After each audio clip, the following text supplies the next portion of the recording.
All right, so today we're starting a new series. I'm super excited about this. We have Josh Plummer. Hey. Hey, thanks for being our guinea pig. Thanks for having me. Yeah. Oh, thank you. Yeah. Yes. So let's get started. Tell me about yourself. Let's start at the very beginning. Very beginning. Yeah. I was born in 93, 30 years old. Oh my Lord. That's the beginning of it. I born and raised in the, Clearwater, Tampa, St. Pete area. Lived in just about every city in Pinellas County, all over the place, but primarily my mom still is in Tarpon Springs, dad's still in Palm Harbor. I see them quite a bit now. But I grew up. Where'd you go to high school? I went to East Lake High School, so not too far from where I was. Played basketball there. I'm trying to get all the cliff notes. What's important and what's dumb? Yeah. Yeah. Were you in the band?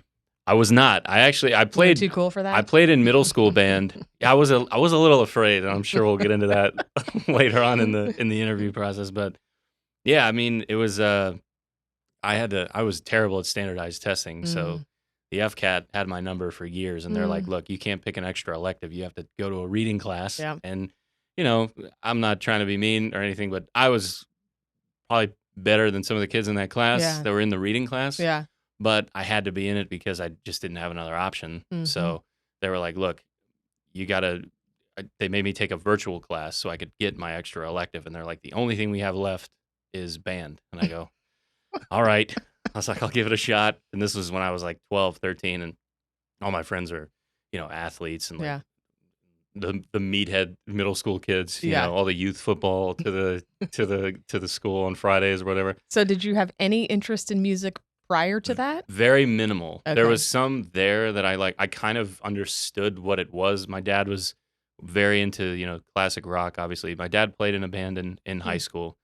So the initial, I guess, understanding of music came from him. Okay. And then, singing songs in the car with my mom growing up, driving all over the place. So it was something that I was relatively familiar with, but I had a drum set before I joined the band, but I liked playing, just doing my own thing, plugging in headphones and just beating up the drums for a little bit.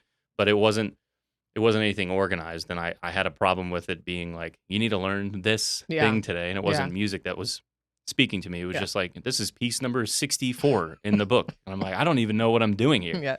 So I got really good at, because I didn't know how to read music. They taught me the basics of it. Couldn't sight read worth anything. Had no idea what I was doing, and I would just memorize stuff. I would take it home and memorize it. So that way, anytime there was a pop quiz or anything, I'd be on the, on the bells or whatever. Yeah. She'd be like, play me number, 112. And I'd be like, and I would get it. And she'd be like, my oh, wow, gosh. that's very good. So that was more like concert band. Correct. Okay. Yeah. So you got a taste of bells, you got snare, bass drum, cymbals, whatever they were putting you on that day. It was just percussion. Because they were like, do you play anything? Have you played anything in the past? I go, I have a drum set. They go, perfect. We need somebody for percussion. So I stepped into it. I made a few good friends there, and it was an interesting experience to see because, I guess I had never understood what it could be outside of I don't know, the rock and roll that I was listening to. I had no concept of there's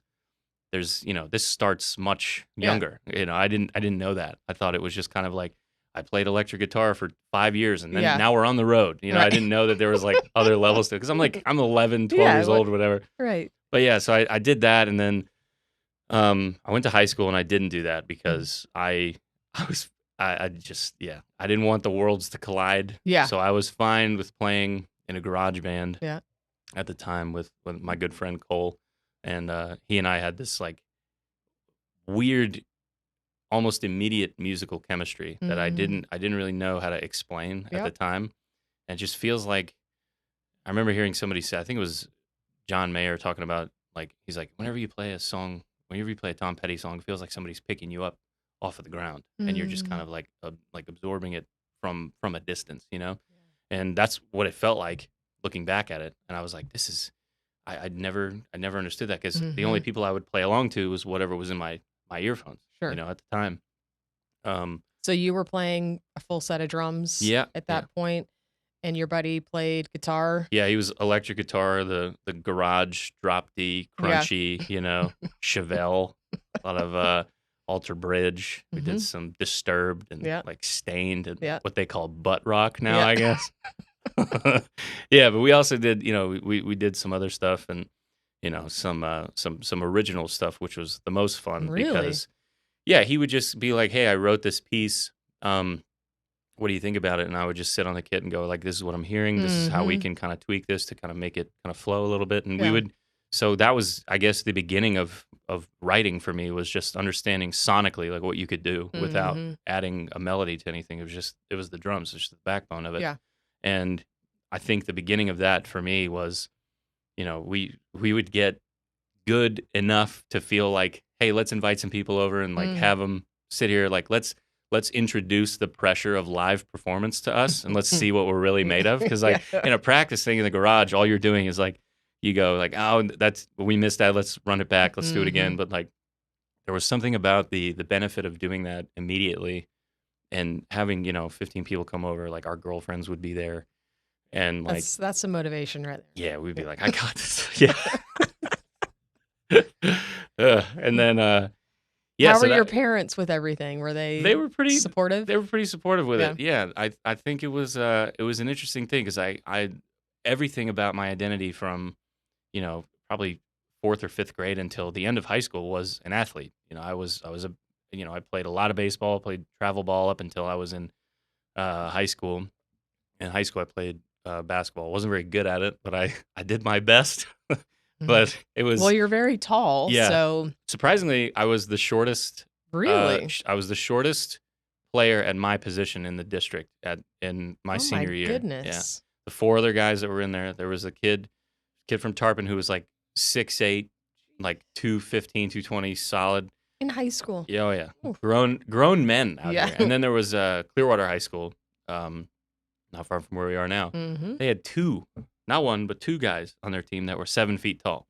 Oh so you get one of the guys in foul trouble, he goes on the bench. Yeah. Another one's coming right off, and there's just no help.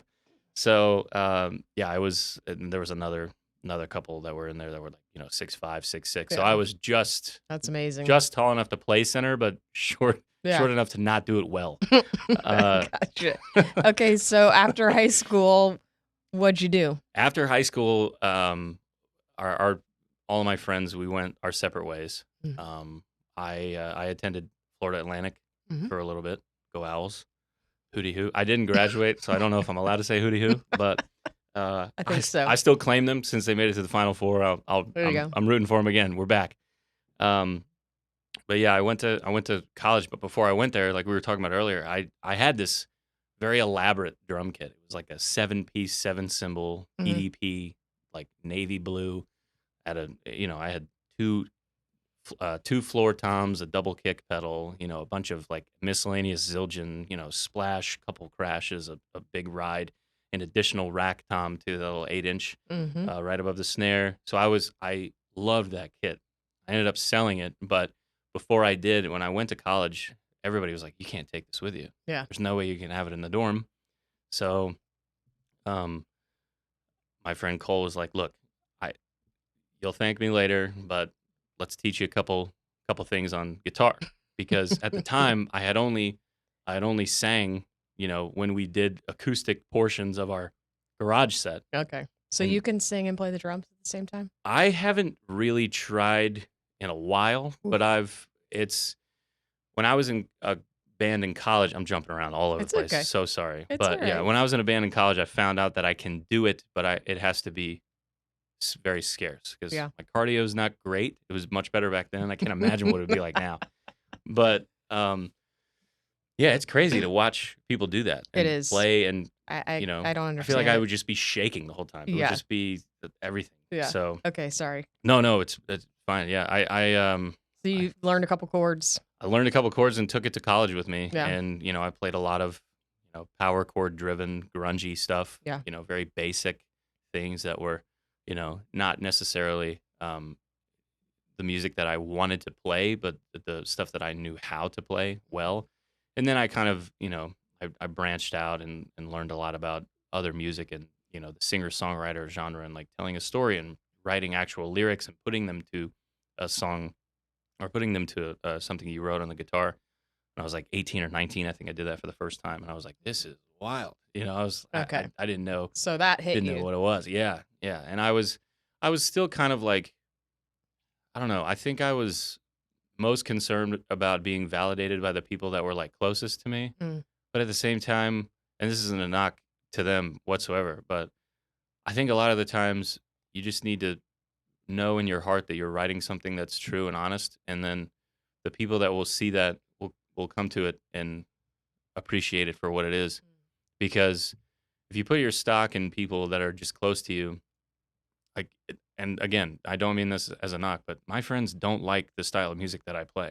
There's a vast majority of them that do not listen to something that's in my lane of what I do, Mm-hmm. and that's fine. But it's, it starts from your friends knowing who you are and knowing that you do this, and then them recommending it to somebody like, hey, you might enjoy this, Right. but so I think that was like the first thing. I just was seeking that validation initially, like from the jump. I was like, what do you think about this? Is this good? Yeah. Then I would like, have people that don't know what I'm trying to do be like these co-writers on things, or like kind of correct what I'm doing. And they're like, I don't know, it seems a little sad. I'm like, yeah, that's the point.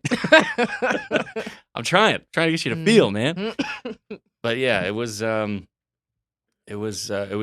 the change for sure, because I had gone from being in the back of a lightly attended garage show, and then when I got to the point where I was comfortable enough to perform in college, I was playing these open mics that were like a lot of seasoned musicians that were out there, and they were tough. It was a tough crowd. It was a city of, the part of the town that I was playing in was Delray Beach, and there's a lot of local drunks there that'll tell you that you fucking suck. Yeah.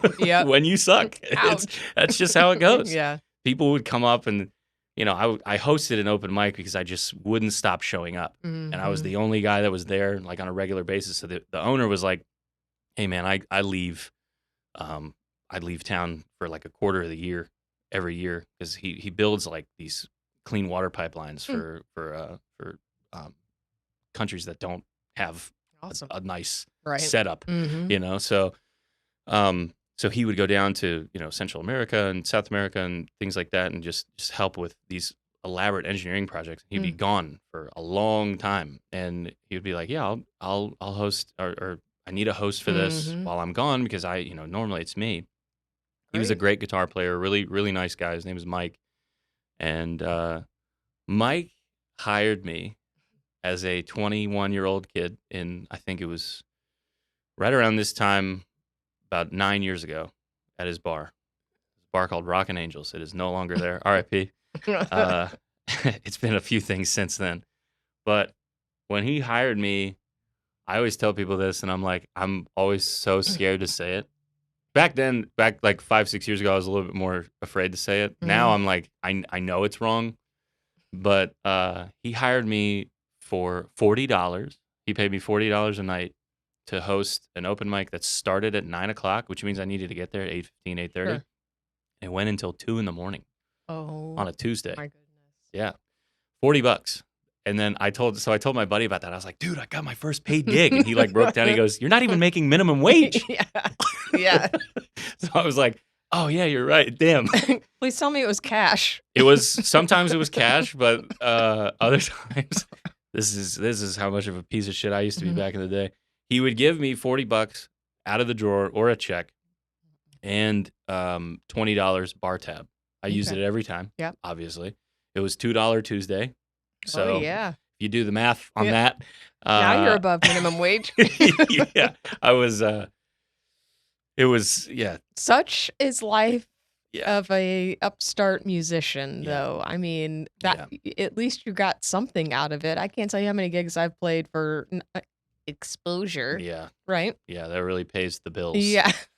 Yeah. It's got to be a really special circumstance to play for exposure. Right. It's a funny concept. Like opening for John Mayer. Yeah. Did you do that? No, God. Oh my, I was like, what? Yeah. Somewhere in Dreamland I did that. Right. All right. So that was your first paid gig. Yeah, first one. All right. What happened next?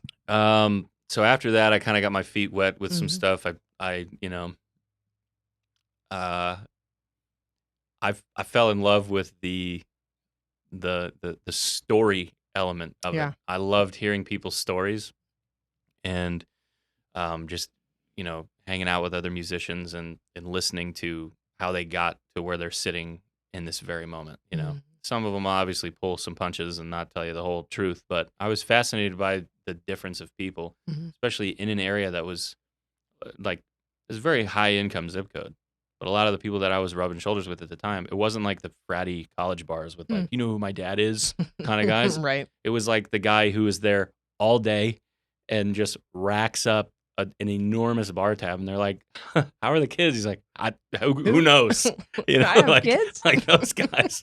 So, it's, I say it in jest, but like there were a lot of really interesting people that probably be looked at in some other people's eyes as complete pieces of shit Yeah. and Yeah. deadbeats. But Right. for me, it was interesting because I was Mhm. like, I don't know how you can get to this. And I guess I kind of like, I would purposely set up things to fail just so I could get a good story out of it. Mm. So during the time when I would be playing there, I would take, opportunities and gigs and I would go jam with musicians on stage to be like, let's do this. And if it sucks, I'll have a great story out of it. But Right. now I'm like, do not ask me to do this unless I'm prepared. Right. But yeah, that was from 21 to 22. I was doing that. And, I had met a lot of really, really good musicians over the years playing there. Some of them I'm Mm. still close with today. I'll I could name so many of them, Yeah. but I'll leave somebody out. So I'll include who I remember. But So how'd you get back over here? I moved back here because I was pretending to go to college and was not, and Okay. I flunked out, and they asked me to leave. Pretending for who? My parents. Oh. They're like, "How's school going?" I'm like, Surprise! "Fucking awesome! I love You wouldn't believe it. straight A's. It is going so sweet." Yeah, and then I got the letter from the school that's like you're academically suspended, which oddly enough came at the weekend of the first paid gig that I was getting in a band. Okay. So when I was doing the open mic, I had a couple of friends of mine, Will and Elliot, who are still friends of mine to this day. We talk every once in a while. And Will and I just were at an open mic recently in South Florida when I hit it on the way down to the Keys. And he was the first like songwriter that I met that you could throw him anything and he could write a song out of it. It was incredible. I was like, you have a gift, dude. Yeah.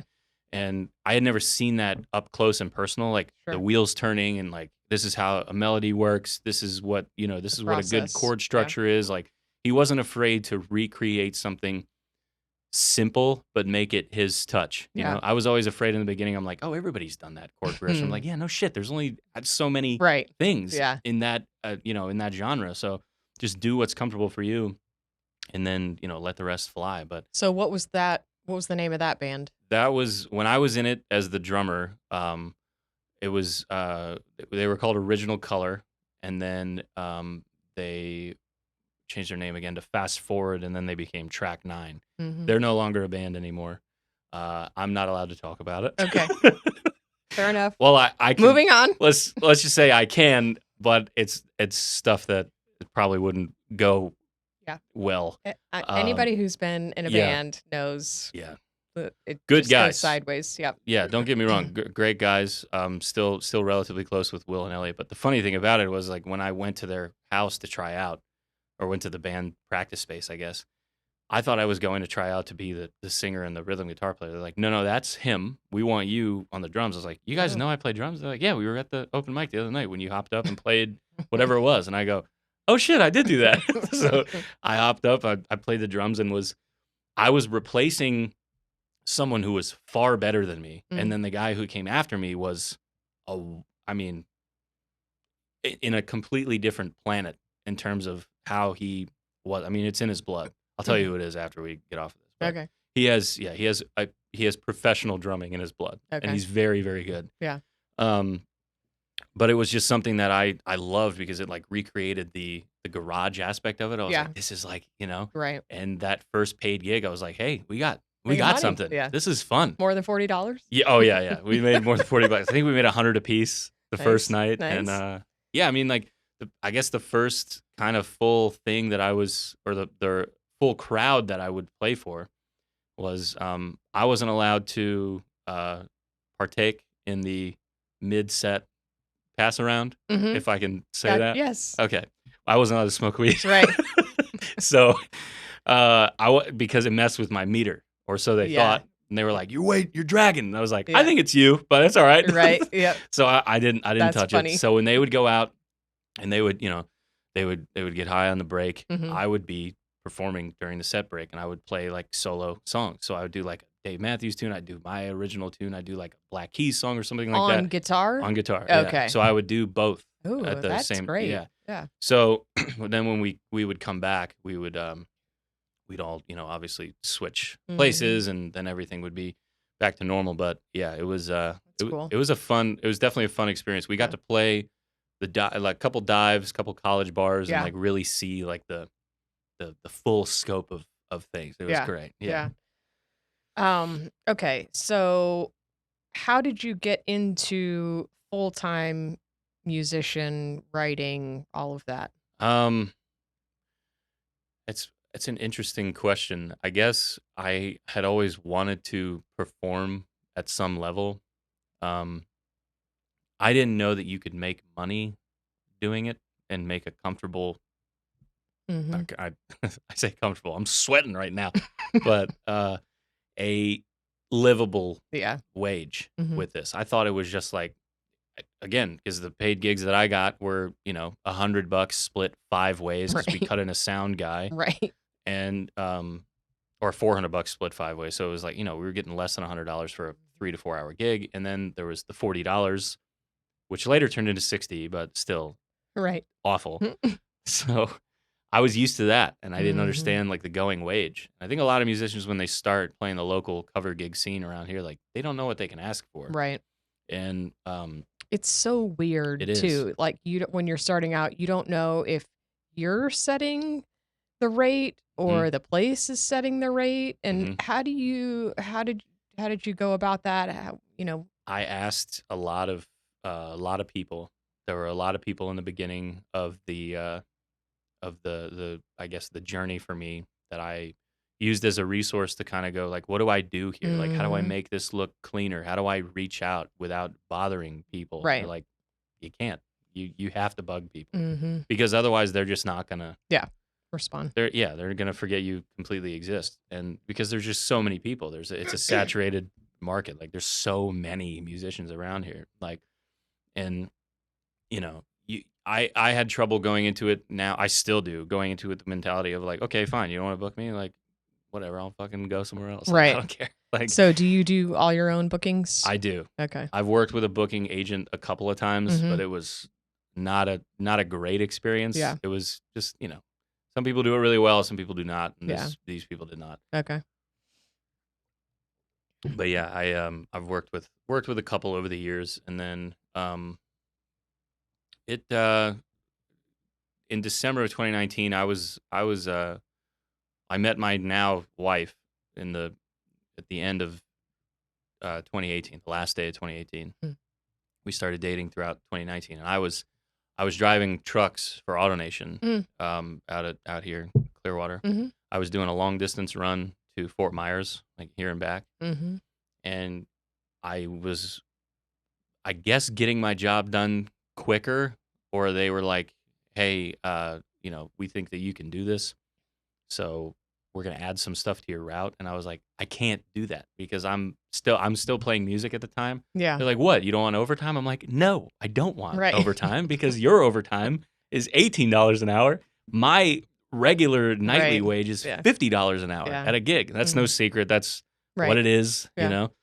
Some are way more generous than that now, which I think is I think COVID had a big part of it. A lot of people either now pay extremely fair rate, or they are like, look, we're we're still at like $100. We're like, okay, well, thanks, bye. Yeah.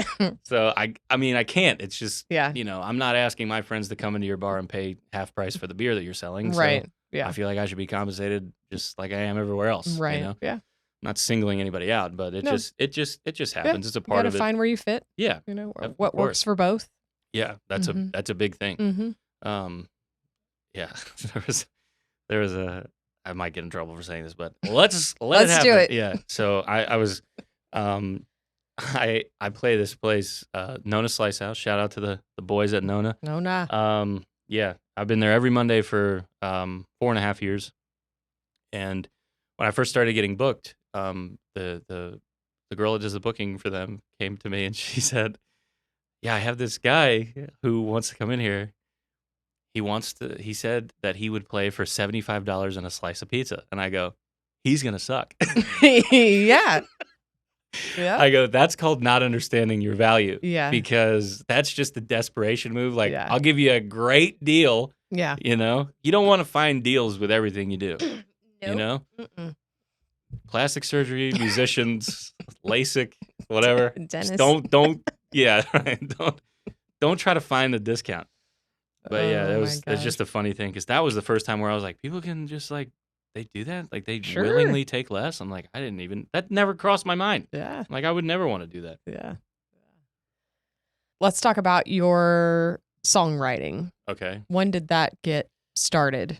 Like taking it seriously. Yeah. Taking it seriously, I think started maybe about 2016, 2017. I guess before I had kind of understood the concept of what a song should be, but I was having trouble with it because it was things coming from my brain and my feelings, my personal thoughts and opinions on things, and how I process onto a page that is to later be consumed by somebody else. So I was like, I like connecting to somebody who I don't know that can kind of like that can heighten the connection with the person that is writing the song, because it's not as it's you're not bearing your soul for like an response. Right. You know, you're listening to it and you're like, oh my God, I feel that. I feel every word of that. Right. I feel every ounce of pain that he's pouring into the song. And I had problems with that because I was like, what if people just think I'm being a little bitch and like they don't like it. Listen to this whiner. And there's still people out there that do that, by the way. There's still in the inner circle of people that they're always like, why do you do this? Why is it so sad? And be like, this is how people process things, you know? Absolutely. And when bad shit happens in your life, you got to write it down. And I've been blessed that was the escape for me. A lot of musicians that I know that were at that bar that I was talking about earlier, like some of them fell into things that they couldn't get out of. And, luckily none of them very close personal friends of mine, but I'd see it. And it's painful to watch, because like that, that they don't have a healthy release or an outlet to kind of get past some things. So I guess when I moved back here, it was when I moved back here in October of 2015. That was the end of the rope for me down in South Florida.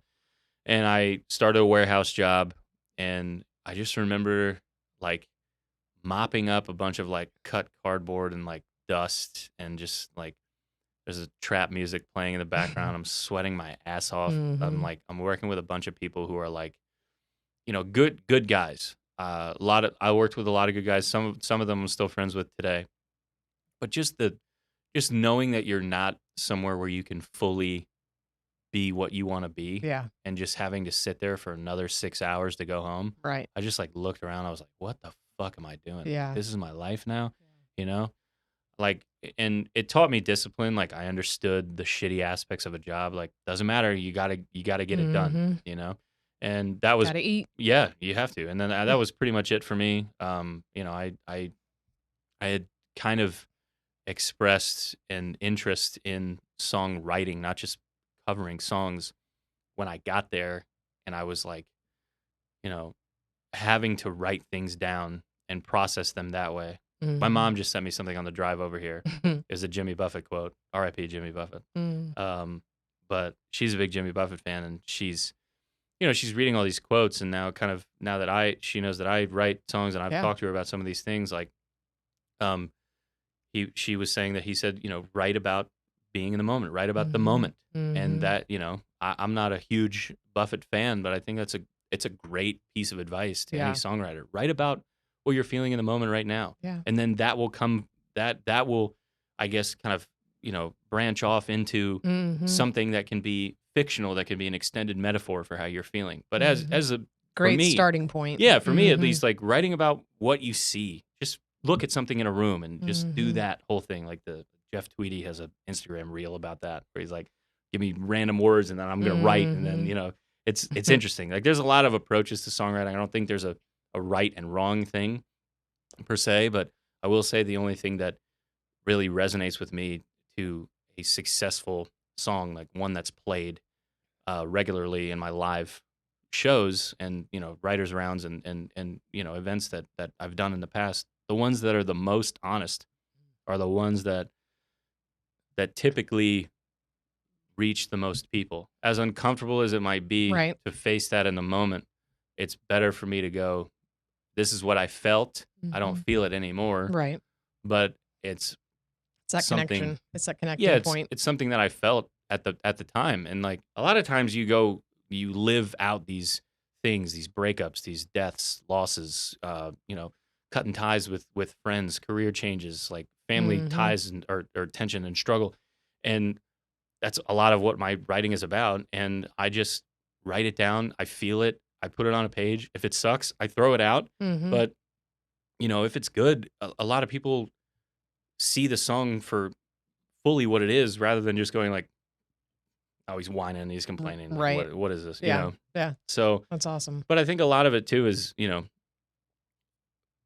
I guess the people that are like closest to me, I don't really vent like I do the way that I do in my songs to them in conversation. So when I go down like, a really dark, a black hole of this anxiety of performing and just not being able to make some things work sometimes, like people don't know that I feel that way until I play it. And then they're like, oh shit, this is, I didn't know. Yeah. And I think it's a way of like kind of gently introducing people to like the struggle of just wanting to do something good, and help. Like I don't write because a lot of people are like, let's go to this writers convention and meeting, and like we'll draw name brand shit out of a hat, and now we have to rhyme it with that. And what's something that you did this weekend? Like, did you have a drink? All right, cool. We're drinking. We'll add that. Did you go on the boat? All right, we'll do that. And then it's just like people just want to write hits, and there's a formula to that, and there's a good thing. There's a lot of fun has come out of that. I love listening to drinking music when I'm out on the boat, or like at the beach with friends, or at the pool, whatever. Like it's Florida. You want to have like vibey music, Yeah. But I don't think it should be forced and formulaic. So like, and I guess kind of, I don't know. I like the honest stuff. I like people really telling you what everything is about, because there's a lot of people that don't have a voice to do that, or don't feel like they belong, or like that they must be the only person that's feeling this, and that they're alone in whatever battle they're going through. And that's never the case. Nope. It never is. I mean, there's obviously, my struggles are very minimal compared to, a person that's had a really, really tough luck. But, I do have problems with, I hate myself at times. I'm very self-loathing. I'm very judgmental of like my own work. I never think it's good enough.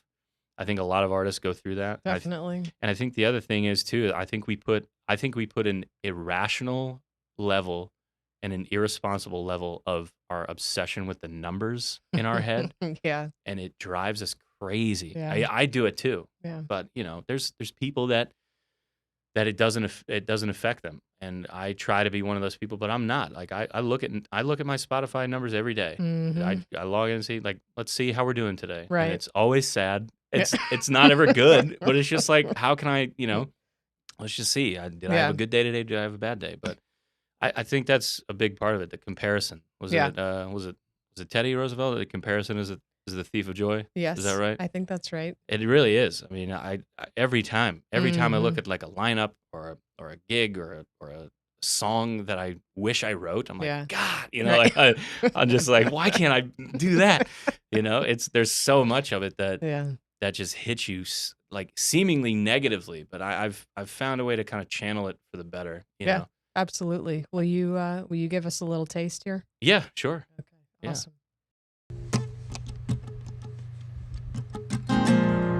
Let me out of this car. I'm tired of the dark. Just tell me where we'll go. But I hate that I don't know. We've been moving too long. I know that soon I'll be gone. Taken by a man I see every morning at the sink. I'm just a puppet on a stage. I wrote the book, you turn the page. But I fall victim to my mind, and that's all you'll ever find. And there's more you can't see. I'm falling off the balance beam, and I'm running out of steam. And I'm running out of steam.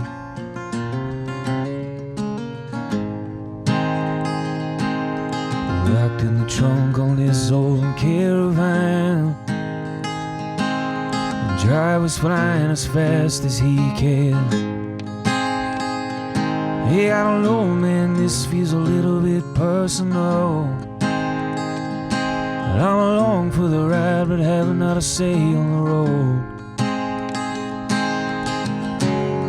I feel the panic setting in when the walls are getting tired. I know it's morning now, but in here it's dark as night. I'll never break on out of this if I just sit alone in it. That's what you're here for, but you're the one that shut the door.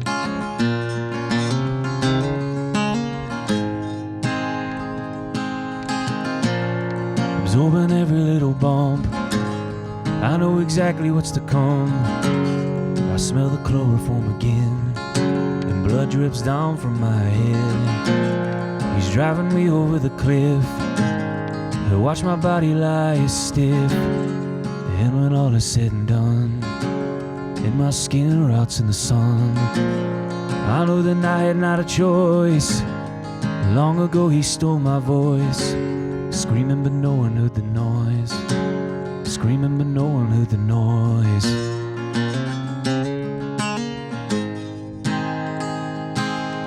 Pull the tail out of wires, hoping you would see. 'Cause I'm running out of air and I can barely breathe.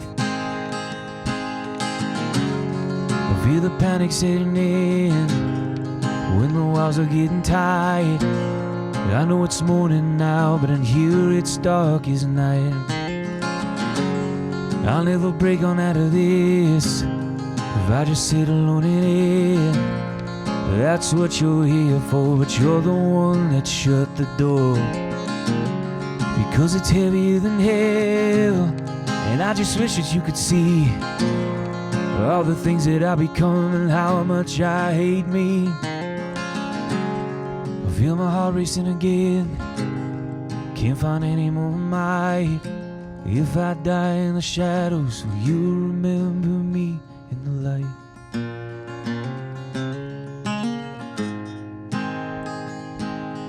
Car stopped and I hear fumbling keys. So I'll never pray again, but now I'm on my knees. Let me out of this trunk, oh God, please. Man, that was awesome. Thank you. Yeah. Thank you guys for having me. So we are coming to near a close in the podcast. Mm-hmm. I'm thrilled that you're going to be joining us. Me too.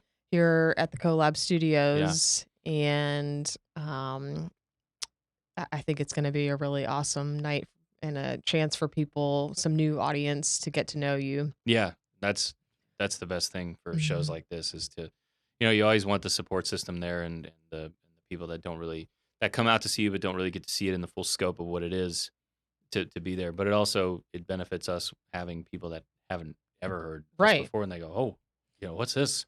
So yeah, in the venue space that we've created here, it's really it eliminates that bar scenario where, Yeah. musician is more background. Right. That's not how it is. It's you are the focal point. Yeah. We are here to feel your music, to listen to your music, to really connect with you and the music. Yeah. And I think you're just going to be a perfect fit for that night. I hope so. No promises, but I'll do my best. Yeah, I'm also bringing my friend Jeff Brockman too, who's in a band One Way Forward. Jeff's a great guy. I've been listening to him play. He's played a couple of my couple times that we're just happen to be in the same room. He's done a little mini set in between, when I'm playing, and he's very talented, very good writer, very poetic, as a very good way with words, and I've always admired that about him.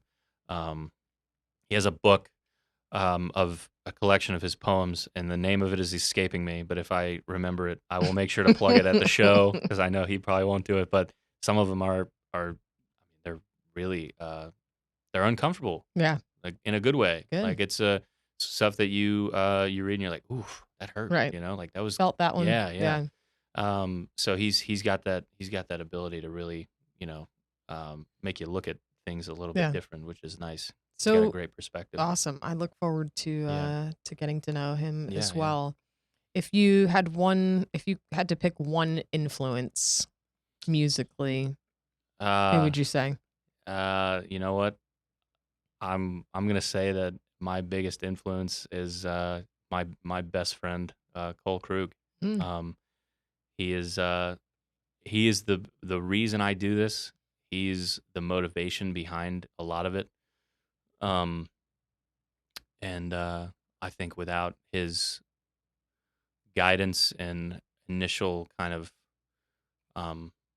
introduction to the creative parts of the world, I would probably not be where I am now. That's a pretty big compliment. Yeah, I've said it before, it might embarrass him, but yeah, I really truly do think that. A lot of people grow up with, influences that they hear on the radio, and I was just happening to play with those guys in a band, and I fortunately was able to learn a lot, and he was the first of very many musicians that kind of shaped me. But another guy that I specifically want to give a shout out to, because I've said this to him before, and we've done a late night bar bro hug moment over it. But my friend Elliot Moraski, he taught me the importance of practicing your ass off and being prepared for everything that the show is going to bring. And we were tight. We were very tight because of that. And I see it now, and I take it for granted, because there's a lot of times where I'm like, damn, I wish I would have done that. I'm like, well, that's because this is my practice in the moment, And I'm bad with rehearsing things and going over things like. It's so hard to rehearse. Yeah, it is. I mean, it's so unmotivating. There's nobody. There's that energy is lacking of the room and the people, and it's really hard. It really is, and I mean it. Just that, just him telling me, politely but firmly, like, that's not where you're coming in. Yeah, like, you gotta wait. Like, listen, we're going to do it right. We're going to get it again. We're going to do it again. We're not just going to go, oh, we'll figure it out. Right. Because I was always that guy. Yep. I was like, we'll feel it. We'll feel it out. But he's like, no, we're counting this out. We're listening to the song that we're covering, and we're counting it out, so we know what we're doing with this.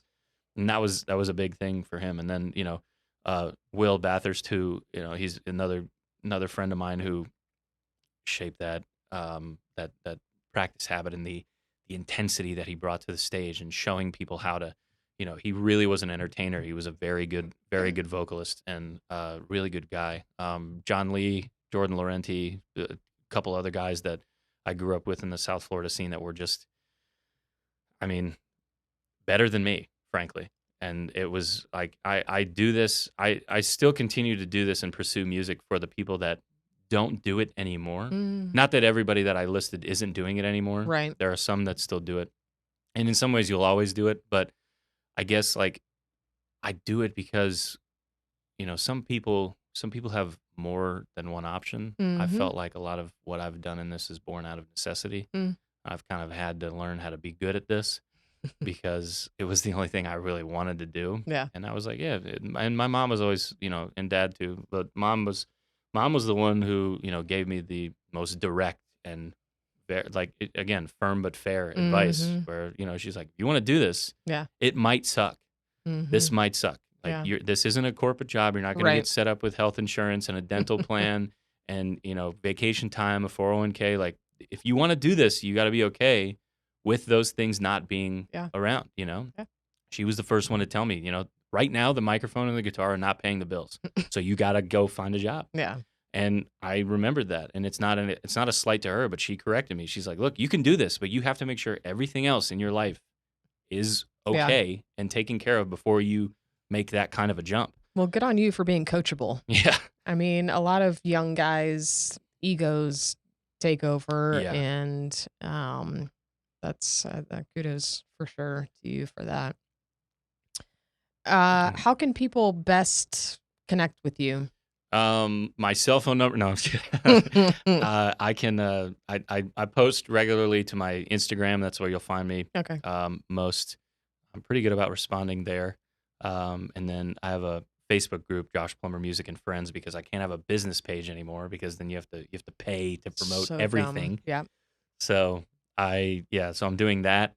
That group I post in regularly, and then my website, which is extremely outdated and not up to date on the schedule, but it's joshplummermusic.com, and you can find the EPs that we did, Before You Dig, The Stake, and Wrong Side of Sunrise. Those are all available on anywhere you like to listen: Amazon Music, Apple Music, iTunes, YouTube, Spotify, all that. So Awesome. one thing to do, if not just me but anybody locally that you love, is add those local musicians' songs to a playlist and play them. Yeah. And just we don't get a lot of money from streaming. We do it to share the music with the world, but the more that it is streamed, it the more ears it's inevitably gonna hit. So and it helps. easy. It helps us. Yeah, it's very easy. And some of it it might not be your thing, but if you know somebody that likes it, tell them about it. Right. Yeah. And then you'll be here at the collab. I'll be here October 7th. That's right. October 7th, I'll be here. Yeah. Jeff Brockman's going to kick it off. He's going to do, I think, 25, 30 minutes, and then I'll come up and do a set and tell some stories, I'm going to be playing some newer, older stuff, I like to say, because I forgot I wrote it. And I'm like, oh, yeah, I think I like this one. That's pretty good. Yeah. And, great. Yeah, so we'll have a great time. Thank you for having me. Awesome. This was a blast. Absolutely. All right, y'all. You heard it. Josh Plummer, October 7th, 7 p.m. We still have a couple tickets left. You can reach out to either one of us here at the studio or Josh, and we will get you hooked up.